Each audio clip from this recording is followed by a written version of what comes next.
I never believed in cryptids. They were the stuff of wild imaginations and campfire tales, stories shared to scare children and entertain thrill seekers. Tales of monstrous creatures, half man, half beast, that lurked in the darkest corners of the world, waiting to pounce on unsuspecting victims. I always thought these stories were just that, stories. But all of that changed one cold autumn night when I found myself face to face with something that defied logic, something that should never have existed outside of nightmares. It all began with a trip that was supposed to be a quiet retreat. I was visiting Hallow Creek, a small, forgotten town tucked away in the mountains, far from the bustle of city life. The kind of place where time seemed to stand still, where the modern world had yet to leave its mark. The town itself was almost a ghost town, its few remaining residents seemingly frozen in time, living in crumbling houses that whispered of a long-lost prosperity. The streets were empty save for the occasional stray dog or the lone, creaking sign of a long-abandoned store. I had come to Hallow Creek to unwind, to escape the relentless grind of the city. My work had consumed me for years and I was in desperate need of a break. The idea of spending a few days in a remote cabin, surrounded by nature, sounded like the perfect way to recharge. I rented a small, rustic cabin on the outskirts of town, near the edge of the dense forest that enveloped the area like a shroud. The locals, though friendly enough, seemed nervous whenever I mentioned exploring the woods. They spoke in hushed tones, their eyes wide with something that resembled fear. They told me to stay close to the cabin, to avoid the woods, especially at night.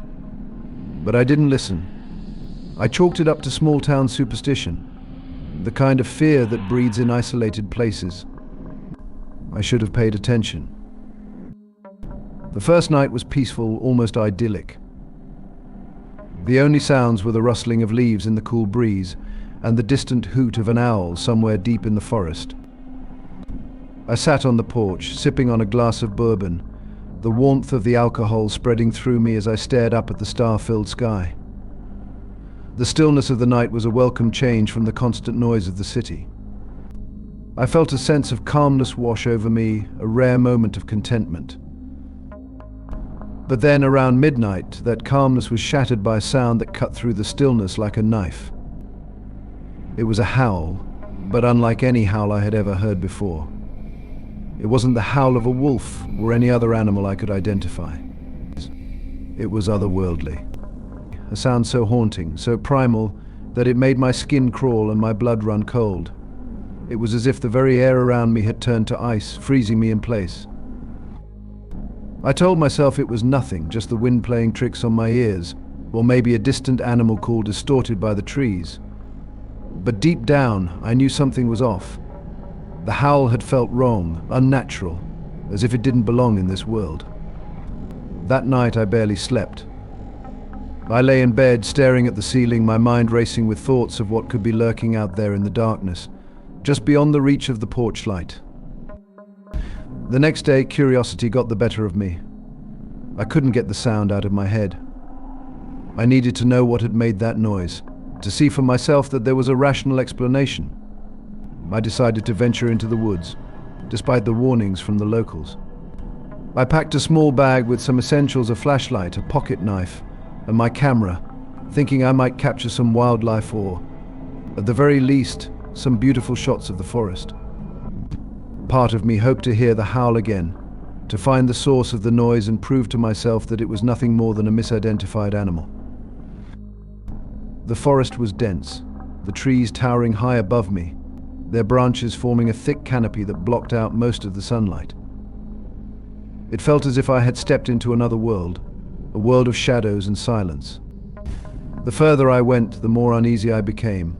The air was thick, heavy with the scent of damp earth and decaying leaves. Every step I took seemed to echo in the stillness, the sound of my footfalls unnervingly loud in the quiet. As I ventured deeper into the forest, the atmosphere began to shift in a way that was both subtle and unsettling. The sunlight, which had filtered gently through the canopy when I first entered, was now barely a whisper, as if the trees themselves had conspired to block out the light. The once familiar path became a labyrinth of shadows, the trees growing closer together with each step I took.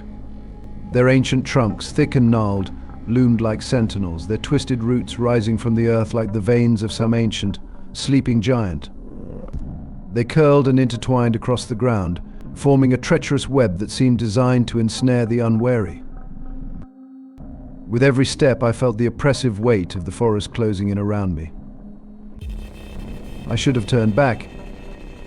Every instinct in my body was screaming at me to leave, to get out while I still could. But I kept going, driven by a stubborn curiosity, a need to see what was out there, even if it meant facing something I wasn't prepared for. Hours passed, and I found nothing. No tracks, no signs of any large animals. Just trees, endless trees, their twisted branches reaching out like skeletal fingers. Just as I was about to give up and turn back, I stumbled upon something that made my blood run cold. It was a clearing, an open space in the middle of the dense forest, where the trees seemed to have been pushed back, almost as if by some unseen force. In the center of the clearing was a large circular patch of scorched earth, the ground blackened as if it had been burned.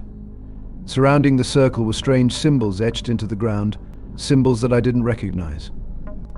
They were crude, almost primitive, yet there was something unnervingly precise about them, as if they had been made with deliberate intent. But that wasn't the worst part. The worst part was the stench, a sickly sweet odor that filled the air, making me gag. It was the smell of death, of decay, like something had been rotting there for days, maybe weeks. I covered my nose with my sleeve, trying to block out the smell as I stepped closer, my heart pounding in my chest. The air felt thick, almost tangible, as if it was pressing down on me, suffocating me. I took a few more steps, my eyes locked on the symbols, trying to make sense of them.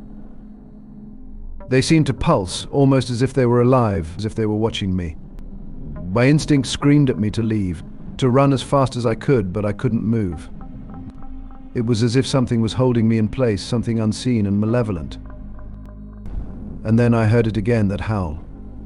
But this time it was much closer, and it was followed by the sound of something moving through the trees, something large. The ground seemed to vibrate with each step it took, the leaves rustling, as if in fear. My heart raced as I slowly backed away, my eyes scanning the tree line for any sign of movement. And then I saw it. At first it was just a shadow, a dark shape moving between the trees, almost too quick to be seen. But as it stepped into the clearing, I realized what I was looking at wasn't an animal, at least not any kind of animal I had ever seen.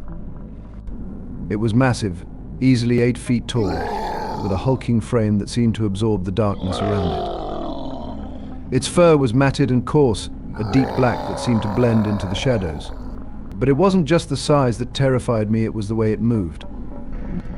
It was unnervingly smooth, almost graceful, as if it was gliding through the trees rather than walking. As it stepped into the clearing, the light of the dying sun reflected off its eyes 2 glowing orbs that seemed to pierce through the darkness, reflecting the light back at me. They were intelligent eyes, filled with a malevolent awareness that sent a chill down my spine. And they were staring right at me. I couldn't move.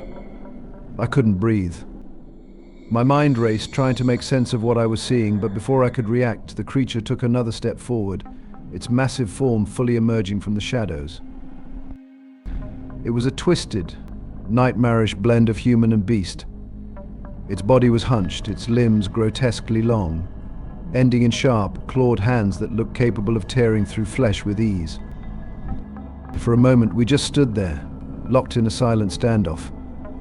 My mind screamed at me to run, but my legs wouldn't move. I was paralyzed, trapped in the gaze of this monstrous thing. Then it let out a deafening roar, a sound that was unlike anything I had ever heard. It was a mix of rage and hunger, a primal noise that seemed to shake the very ground beneath me. The roar reverberated through my bones, making my entire body tremble with fear. That was enough to break the spell. I turned and ran, my legs finally obeying the desperate commands of my mind. I didn't care where I was going. I just knew I had to get away, to put as much distance between myself and that thing as possible. Branches whipped at my face as I crashed through the underbrush, my breath coming in ragged gasps as I sprinted for my life. I could hear it behind me, crashing through the trees with terrifying speed. It was toying with me. I could feel it, letting me think I had a chance, that I might escape, only to close the distance with ease whenever I slowed down. I don't know how long I ran, but eventually the trees began to thin, and I burst out of the forest, my lungs burning and my legs screaming in protest. I didn't stop until I reached the cabin, slamming the door behind me and locking it, as if that flimsy barrier could keep out the nightmare I had encountered. The creature's howls echoed through the night, haunting me as I sat in the darkness. The howls eventually faded, leaving me in a suffocating silence. I stayed awake the entire night, my mind replaying the events over and over, trying to make sense of what I had seen. When dawn finally broke, I gathered my things and left Hallow Creek without looking back. The locals didn't ask why I was leaving so soon, and I didn't offer any explanations. I knew they wouldn't believe me if I tried to tell them. Hell, I barely believed it myself. But as I drove away, I couldn't shake the feeling that I had seen something I wasn't meant to see. Something that had been waiting in the dark, just beyond the edge of the known world, biding its time. When I finally returned to my town, the comforting familiarity of home did little to dispel the dread that had taken root in my mind. I had once dismissed cryptids as mere stories, nothing more than the stuff of legend and folklore. But now, with the memory of that night seared into my mind, I knew better. Some legends are not just tales to scare children, they are real. And their reality is far more horrifying than anything we could ever have imagined. In the days that followed, I avoided even thinking about that place. I vowed never to return, not even for a fleeting visit. The fear that had gripped me was too profound, too visceral to ignore. Thank you for watching until the end. If you enjoyed this video, don't forget to hit the like button and share it with fellow believers and curious minds. If you're new here, be sure to subscribe and hit the bell icon so you never miss out on our next spine-chilling video. Stay spooked.